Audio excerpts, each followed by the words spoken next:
Alejandro G. and Ratu. Oh, and I'm sorry.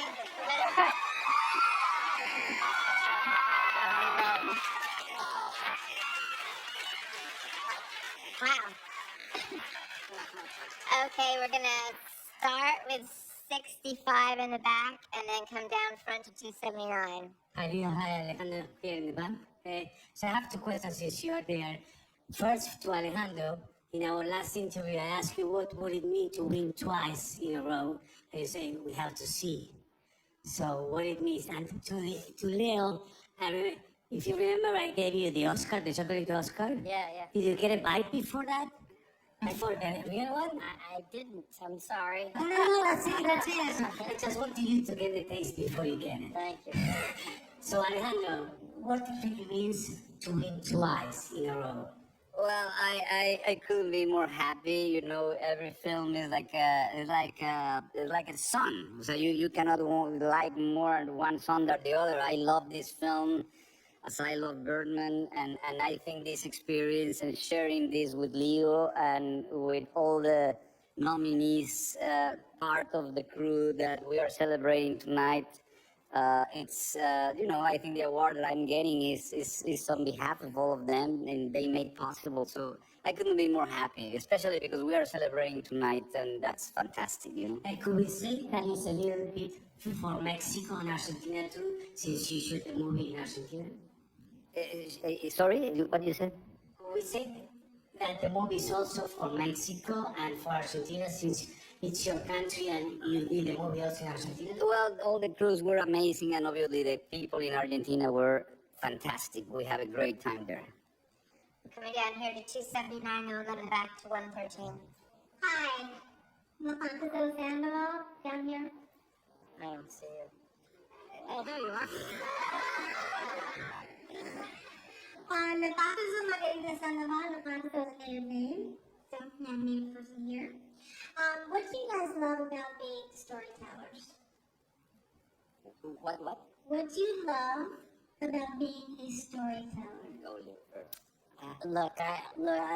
I grew up in East Los Angeles. I was very close to the Hollywood studio system, but I felt detached from it my whole life, and to have had parents that have allowed me to be a part of this industry, to take me on auditions every day after school, and to tell stories like this has been my dream ever since I was 4 years old. And this film to me was exemplary in the sense that I got to work with a director, and all the things we spoke about off camera during the making of this movie transferred their way on screen. This was true storytelling. We really got to have a collaborative experience together, and this was a journey that I'll never forget with Alejandro. It took up such a large portion of our lives, but as a result, we have a great film to look back on for years to come.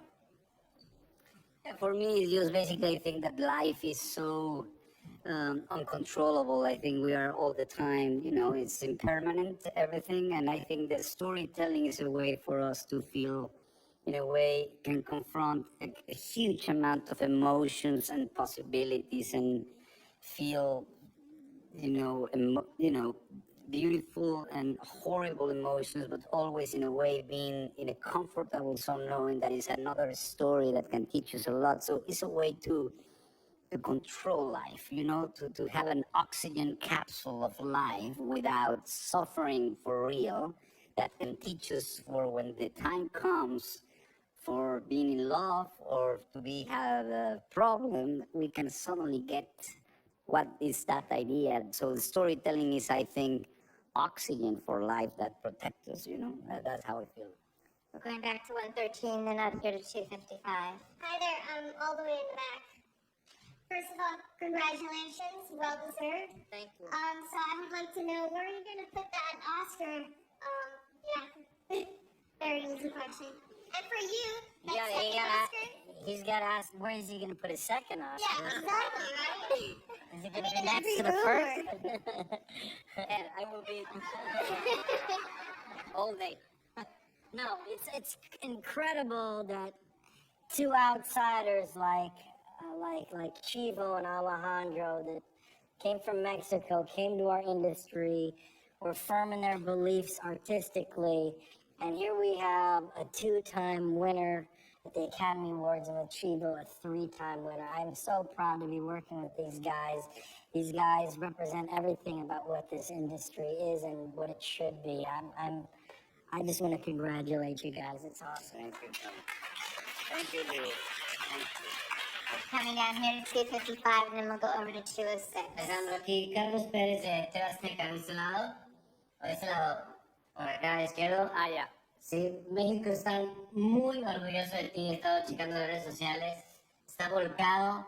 Me gustaría, la orquesta al final te estuvo persiguiendo un poco en tu discurso, pero me gustaría que profundizaras o que te extendieras ahora sí con toda comodidad sobre este tema de igualdad y que lo más importante es la calidad de tu trabajo y no cómo te ves. Well, I think the question is that he wants me to extend in what I said in the stage where I was being interrupted by music. But anyway, I want to say what I want to say, which is something that is absurd. I think that the debate is not only about black and white people. I think the diversity really includes, what that means that now is Oscar so brown or what? I mean, I think we are yellow and Native Americans and Latin Americans. So the complexity of the society of the world is much more than one or the other. I think is becoming a little bit very polarized, very politicized without observing the complexity and the beautiful of how being this country so mixed. As my country, which is mixed, but this is a multi-mixed country, that is the real power of it. So anyway, what I super impressed about is that still we are dragging this tribal thinking with this the lack of. I think one of the problems that we are suffering is there is no moderate platforms to talk about something deeply very important that in a way it's deciding the destinies of people around the world, not only here, by the color of their skin, so that we are still dragging those prejudice and tribal thinking at this time. It seems to me absolutely absurd. I mean, something that I think, in the 50s, I remember that the people that have long hair, the Beatles, were considered like, oh my God, I will never, and that was so stupid that now we laugh about it. Why we cannot get rid of those prejudices about the color of skin, and it's completely irrelevant. Anyway, that's what I want to say, We didn't have a lot of time, but I say it. We're going to 206 and then 22. Congratulations to both of you, Leo especially. It's finally happened. I'm here. Hey, how are you? Everyone was cheering in the room here when you won. How was the atmosphere in the room at the ceremony? How does it feel now that it's a reality? And what will you remember as the biggest challenge of this film? I felt very honored. Quite frankly,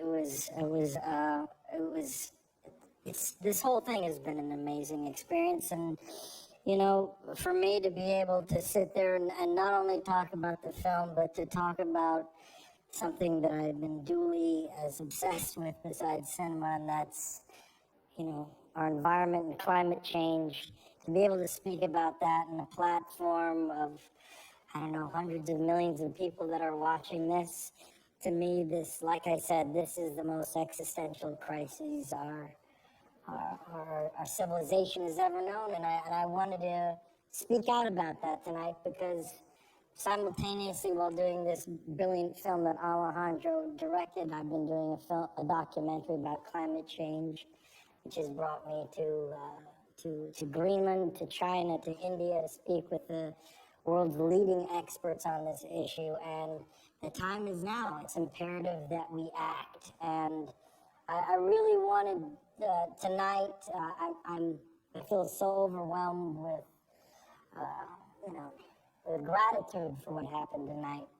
But I feel there is a ticking clock out there. There is a sense of urgency that we all must do something proactive about this issue. And certainly with this upcoming election, the truth is this: if you do not believe in climate change, you do not believe in modern science or empirical truths, and you will be on the wrong side of history.